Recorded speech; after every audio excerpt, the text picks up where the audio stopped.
Welcome back, guys, gals, and non-binary pals, to a very exciting episode of the Dick Rogers Space Detective Podcast. Extra reverb on that, Mike.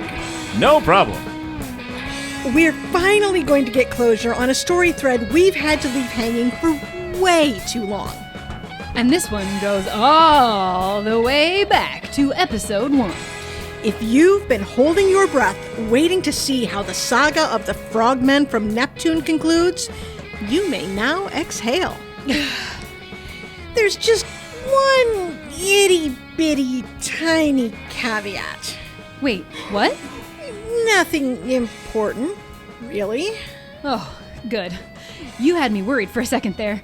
I was afraid you were going to say that after months of searching, we only found part 3, and part 2 may remain lost forever. Did you not read the session notes before we started? That's literally... Had you going, didn't I? I just thought it might be fun to ease the listeners into the disappointment with a fun bit. Oh, okay. So, yeah, that's basically what happened. Wow. I guess I really threw you off your flow. I'm sorry. No, it's okay. Mike, where were we? Let me check the notes. Okay, intro, segue into talking about the lost episodes. Eleanor disrupts things. Sorry again. Talk about finding episode 3. Right. Well, I guess I can get into things a little bit before we intro the app. If you've been with us from the start... Or from the live streams before the start... You'll remember Dick Rogers and the Fury of the Frogmen. Part 1 of a 3-part story arc. And you'll definitely recall our lack of completion on the trilogy. But we had at least found the original titles. Ooh, give me some reverb. Future of the Frogmen and Finale of the Frogmen. Well, after contacting all our contacts, combing through the documents we've been able to track down, and generally stretching our investigative resources thin... Like Dick would do in a real space mystery. We managed to track down another dusty reel-to-reel tape, including original commercials and everything. But only for the finale. If Future of the Frogmen ever surfaces, we'll do something special to combine the 3. But we thought the recap at the beginning of the episode would at least get you through the missing story beats. I still sort of feel like we should have just waited. It seems like we're missing a lot of the color and feeling of the Frogmen civilization. And how they learn to speak English? But until and unless that day comes, we at least wanted to give you story closure. So, without further ado, we now present... Dick Rogers and the Finale of the Frogmen. In the darkest dungeon on the deepest level of the subaqueous fortress on the planet Neptune, Dick Rogers, space detective, sits. Cold and weary in the stark, Spartan steel prison cell, he at least has the company of his dear Leslie. These 2 prisoners of the heartless and technologically superior Frogmen of Neptune have nearly lost hope of rescue for themselves, or for the scientists the Galactic Investigative Force had sent them to rescue. They've been foiled at every turn, betrayed by Professor Willis, and locked up in this tomb-like dungeon. But, dear listeners, even in the icy grip of despair, the indomitable spirit of Dick Rogers is unbroken. The pride of the GIF will never give up in the face of danger. Welcome back for the 3rd and final installment of Dick Rogers vs. the Frogmen from Neptune. In the previous 2 episodes, our hero and his team were called to investigate a science outpost orbiting Neptune that had been attacked. When they arrived, they found the outpost empty and silent, but Dick had been able to piece together the clues. He called on his massive powers of diplomacy only to be met with hostility from the fierce and hideous frogmen who reside on the ocean planet. The team was brought down to the planet under heavy guard and bore witness to the technological might of this alien species. They marveled at the beautiful architecture, incredible technology, and the moving and advanced arts and culture we described in great detail in last week's episode. But when diplomatic relations inevitably broke down under the unrelenting ideology of the Frogmen, Dick found himself betrayed by the professor who had apparently been swayed by their scientific superiority. These monstrous aliens proceeded to lock Dick and Leslie up in a tiny cell deep in their underwater warrens. This cell is where we join our hero after a word from our sponsor, the American Lead Council. Do you own a home? How about an automobile? Are you a sportsman, an artist or art fancier, somebody who appreciates the finer things in life, or even just the simple modern conveniences that make modern life so sweet? If you answered yes to any of those questions, then your life has been lovingly caressed by lead. Yes, lead.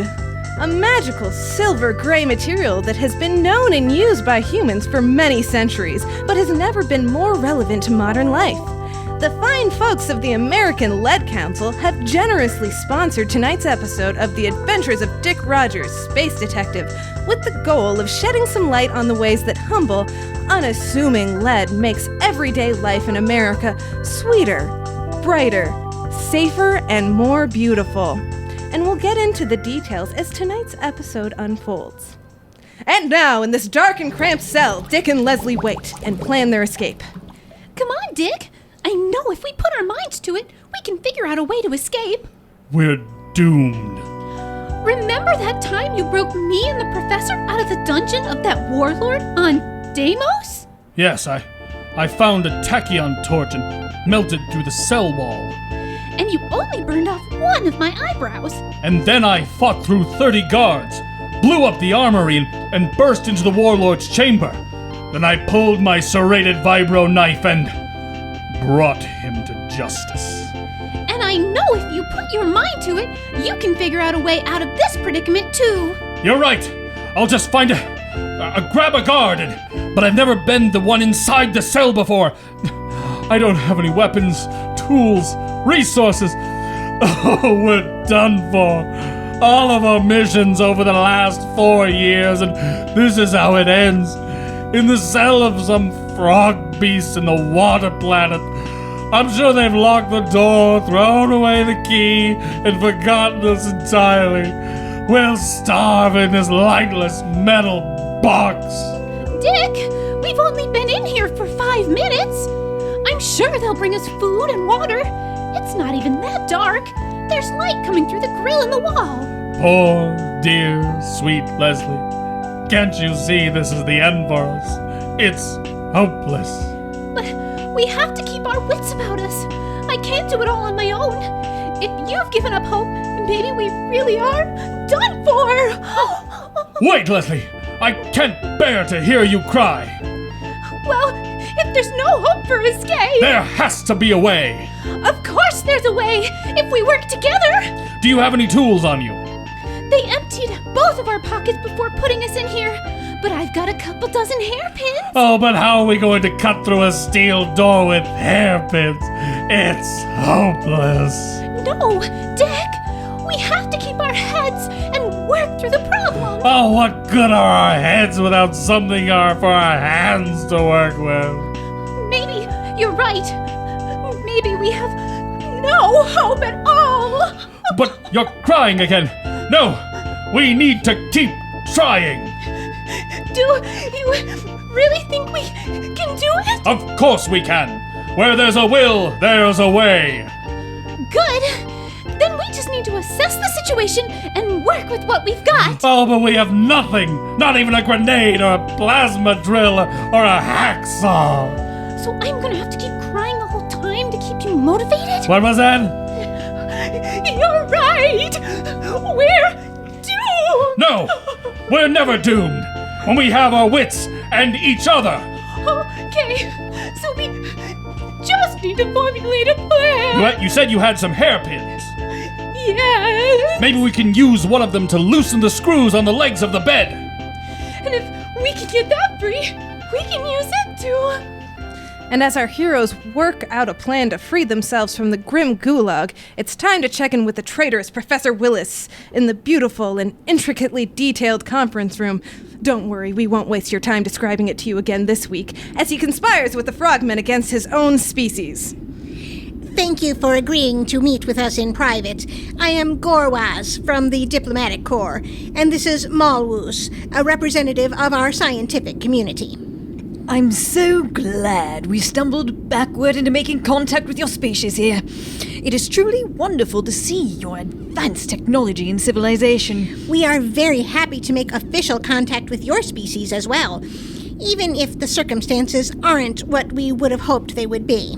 Oh, you don't need to flatter me. I know full well that meeting and interacting with humans for you must be like us interacting with chimpanzees or dolphins.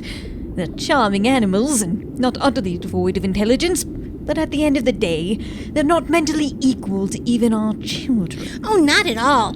With the progress we've seen you make over the last several hundred years, the experience is more similar to watching a treasured younger sibling. Progress? Sure, there have been some incremental advances in technology, but in the last 30 years that we've been exploring and colonizing the inner solar system, what has been our most impressive feat? The use of primitive explosion-based propulsion to belch our way from rock to rock?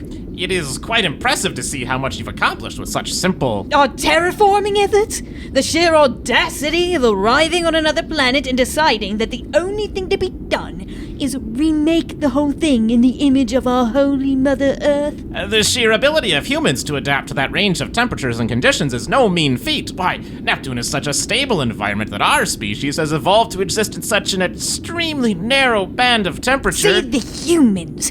See their path of destruction. The clear cutting of Venusian jungle. A rather small area of the globe, actually. If the humans left it, it would fill in remarkably quick. Watch them crash comets and icy asteroids into Mars to restore its water. A rather inspired idea. Besides, the Martians have been extinct for thousands. And whoopsie, accidentally killing off the native spider-like inhabitants of Io by bringing in bacteria they had no defense against. A rather regrettable mistake, although conflict between your species would have been inevitable. The Grandoges were a very aggressive species. And we didn't even know what they were called.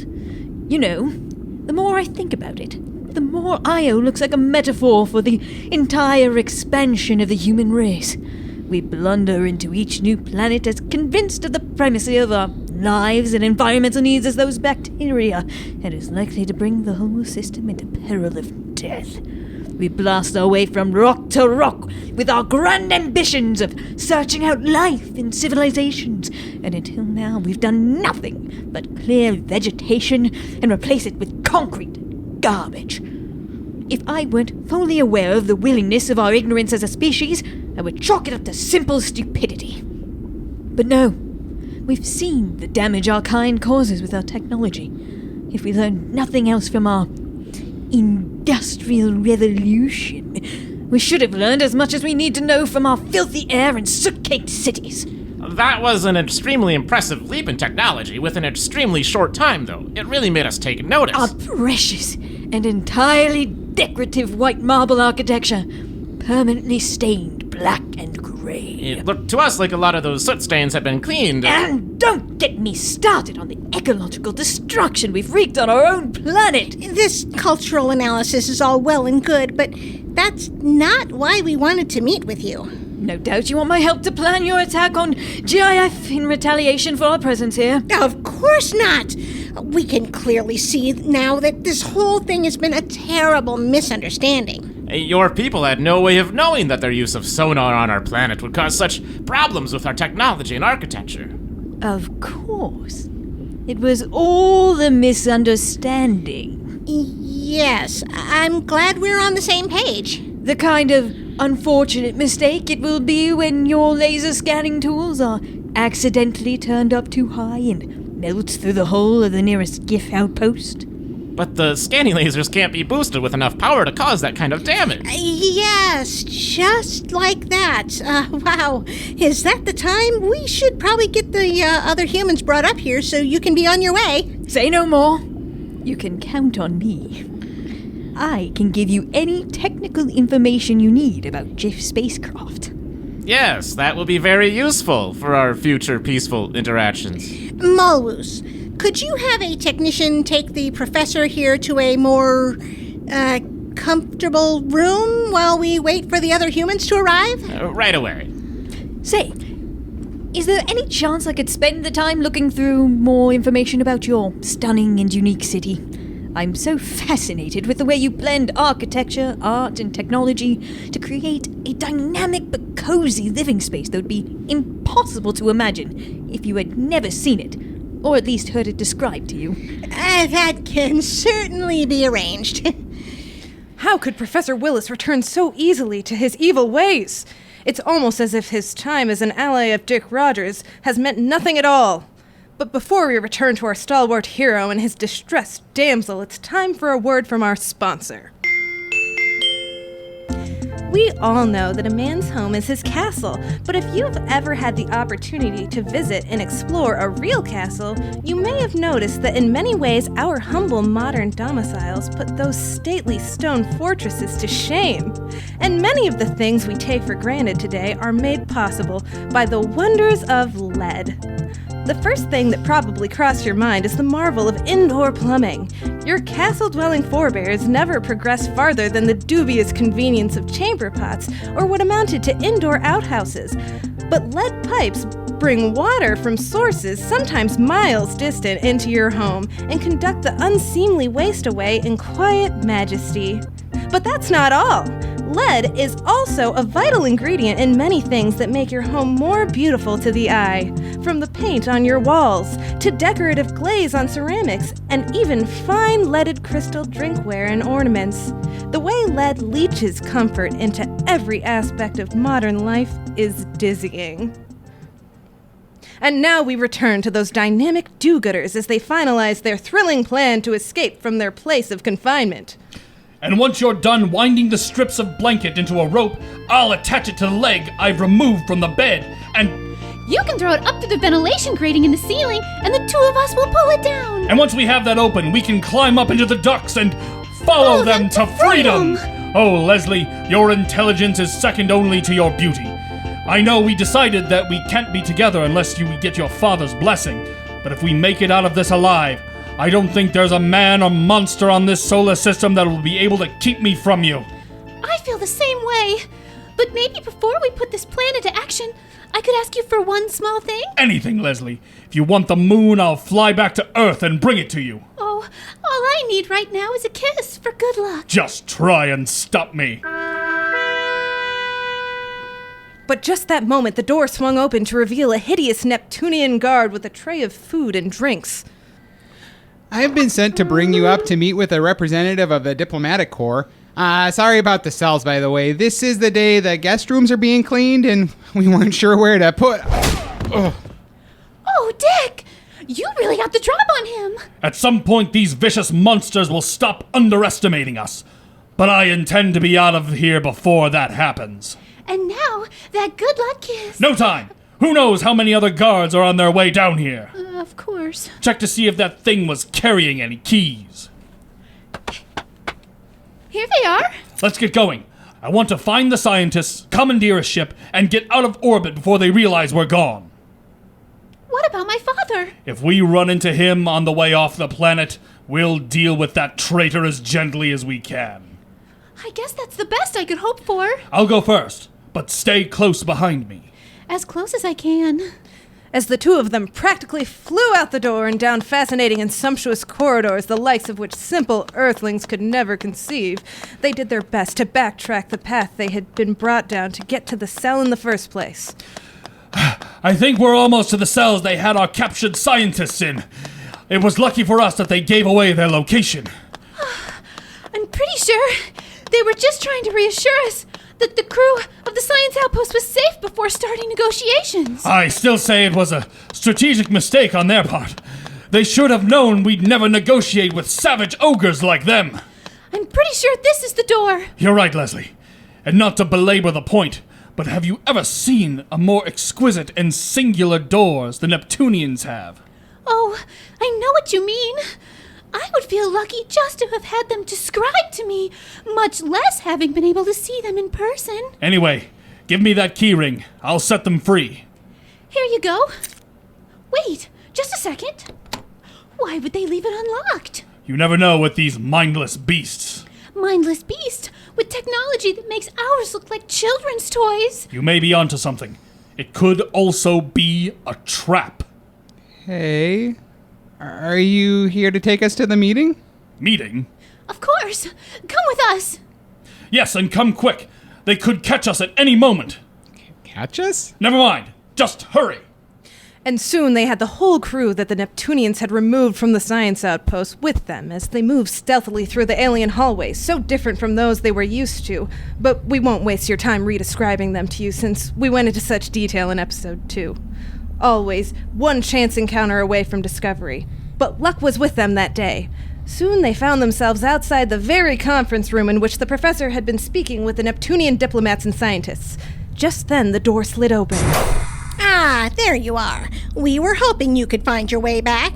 It seems like the guard we sent to bring you back had some sort of accident. The same kind of accident you'll have if you try to keep me from leaving this planet. I wouldn't dream of keeping you here against your will. Yes, we've been discussing what is to be done with you. Does your treachery know no end? But how to dispose of you is just the beginning of the plans that my good friend Gordon and I... That's Gorwas. Of course, Gordon, it's all very Gorwas.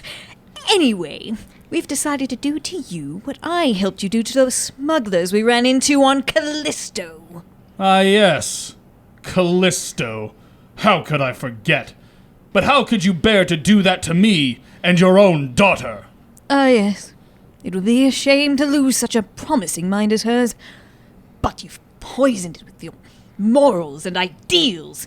And as for you, I've been waiting for an opportunity like this for longer than you can imagine. You bastard! And with that, Dick leapt to attack the professor, but he was held back by several of the scientists. This has all gotten out of hand.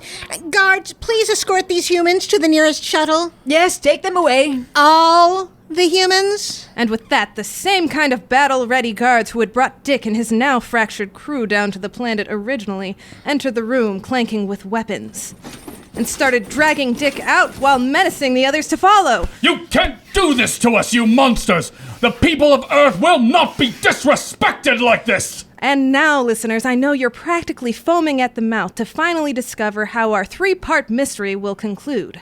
But we'll have to let the curiosity slowly build up in your bodies to nearly lethal levels while we have another word from our sponsor. One of the singularly wonderful things about this great country is the ability of the average man to get into his own personal vehicle and drive a relatively short distance and end up in totally unspoiled nature. And that man can also load up his personal constitutionally guaranteed firearms and do some hunting when he arrives. And more than you might realize, lead makes both of these things possible. From the lead added to his gasoline to make his car's engine run smoother to the lead core in the car battery, he'd never have made it into the sanctity of nature. And without the lead in his ammunition, he'd never be able to supplement his family's food needs by hunting and killing wild game. Lead helps feed your family in other ways through its use in insecticides protecting our crops. And it also protects us through its use in radiation shielding and sheathing around vital cables that convey communication and electricity. I know you've heard the saying, as American as apple pie, but since that pie was probably baked in a lead crystal pie plate and the apples were kept free from insects through the use of lead-based insecticide, maybe the saying should be as American as lead. And with no further ado, we bring you the riveting conclusion of our story. The guards herded the scientists along with our cadre of courage to a massive hangar building brimming with the kind of fantastic spacefaring vessels we described in detail during the second episode of our story. But as several of the guards peeled away to make the shuttle ready... Now, Professor! And with that, the professor grabbed a weapon from the nearest guard and threw it to Dick, who turned and blasted the next guard. And in a matter of moments, the two of them and Leslie had disarmed and disabled the remaining guards. Just like Callisto, you crafty old devil. You did have me worried for a second there. I thought I had acted the part of the traitor too well. You had me convinced right up until that moment. We really better hurry. That wasn't exactly silent, and more guards could be on the way any moment. You're right, Leslie. Everyone, to the shuttle! Wait, Dick, not that shuttle. We'll need the weapons on this one. Good thinking. All aboard! And with that, our heroes, along with the 20-member crew of the science outpost, piled into the shuttle and blasted off through the intricate air to water membranes we also described in detail in episode 2 on their way off the planet. Professor, do you know how to use the sensors on this vessel? I need to man the weapons. While I was waiting for them to bring you back up, I was able to call up some schematics. I found a weak spot. If I fire one of the torpedoes on the ship into it, it will disable the whole power grid. That's some mighty crafty thinking. I just better hope you never do turn traitor on me. I'll get on the sensors, Dick. Let me know if we're being followed. Let's see here. No, it looks like they haven't scrambled anyone after us yet. Good to hear. But let's not get overconfident yet. It's a long way back up to the Gladys. But Lady Luck must have been with them because as they made their way around to the weak spot the professor had identified, the sensors never showed signs of pursuit. Okay, hold us steady, Dick. We're in range. Do it, Professor! And as the sleek, silvery torpedo sped along the path to its intended target, Dick brought the shuttle back onto its course to escape the planet. Leslie, are you tracking the torpedo? Yes, I've got visual on it. It's almost there. Direct hit! The shuttle tore free of the watery embrace of Neptune on its trajectory towards the Gladys, while behind them the electrical grid of the aquatic city they had fled pulsed and crackled. There were several smaller explosions, and then everything went dark. It worked like a charm, Father. I don't believe they could send a ship after us now, no matter how hard they tried. Of course it worked. I never make mistakes where technology is concerned. And in what seemed like no time at all, they had docked with the Gladys and transferred over. You and your crew can use the cargo bay for now. It'll take us a little time to get to the next outpost. Thank you, Dick. Although I really think they were letting us go. No need to thank me. It's all in a day's work for a space detective. Dick, you better get to the controls. I'm getting some strange energy readings from the planet. I'll be right there. Dick took the controls of the Gladys and steered her off toward the inner solar system at mind-boggling speed. Behind them, Leslie watched the cool blue orb of Neptune change color first to a dull orange, then up through yellow to a blinding white, and then explode. In the most breathtaking display she or the rest of the crew had ever seen. The whole planet. It's almost a shame. I can't believe a small torpedo like that could do that kind of damage. Well, I told you I'd found the city's weak spot. You also told us that it would disable that power grid. What happened to you never making mistakes with technology? I don't. This was just a little miscalculation. Oh, Dad! And that's it, the conclusion of our 3-part epic, Dick Rogers versus the Frogmen of Neptune. What thrilling hijinks will our brave crew get into next time? To find out, you'll have to tune in for more adventures of Dick Rogers, Space Detective. Well, that escalated quickly. I mean, I know that Neptune isn't really a ball of water, and even if it was, you wouldn't just be able to blow it up like that. But it makes you wonder what the ramifications would be, solar system-wise, if one of the gas giants did end up exploding. It might make you wonder. Yeah, do you think it would form some sort of system-spanning ring? Or maybe it would scatter and be absorbed into the other outer solar system bodies? I'm pretty sure it'd be too far out to affect Earth much. And Jupiter's gravity well would probably soak up almost all of the debris that came toward the sun. You know what? You two must be the nerdiest N.E.R.D.S members we've got. All I wonder about is how awesome it would look in the movie version. Wide shot of the planet. The colors climb from blue to orange to yellow. Tendrils start to branch out. It hits white hot and gets super bright. You can just barely make out the speck of the Gladys zooming out of the frame. And then, kaboom! A planet-shattering explosion! Subwoofers rumbling the theater. Everyone has to cover their ears. That 4-year-old that shouldn't have been there in the first place starts crying. Wow. Yeah, come to think of it, that probably would be better in video than audio. And then you watch it at home 6 months later, and it's so disappointing on your little home TV with the built-in speakers. Not my home TV and sound system. I've got a dedicated projector room, and you haven't lived until you've heard the organ soundtrack from Interstellar through my hi-fi system. I bet that's almost enough to distract you from how unconvincing Matthew McConaughey is as an astronaut. It doesn't hurt. I liked Interstellar, but wait, we are way off topic. Let's just wrap it up here so folks can get on with their day. Thank you so much for joining us for Dick Rogers and the finale of The Frogmen. Make sure to let literally every being you interact with know just how much fun this podcast is. And follow us on social media. Hit him with the handles, Skeevy Mike. We're on Facebook at Dick Rogers Pod, on Instagram at Dick Rogers Space Detective, and Twitter at Rogers Space. And you can join the nerds on Patreon at patreon.com/space_detective. And make sure you subscribe on your podcast platform of choice. And maybe leave us a 5-star rating if you think about it. But be sure to join us for your next Dick appointment. Same space time, same space place. This episode's nerds are Wendy Woolworth as Joanna and Gorwas, Michael Storm as Mike Nutley and Molus, Angela Ventris as Eleanor and Leslie, Erica Wilson as announcer, Logan Wright as Dick Rogers, Emily Anderson as Professor Willis, and Nick Johnson as Guard and Scientist 1. Dick Rogers in the finale of The Frogmen was written by Nicholas Johnson. Sound design by Michael Storm, music by Nicholas Johnson, audio editing by Nicholas Johnson.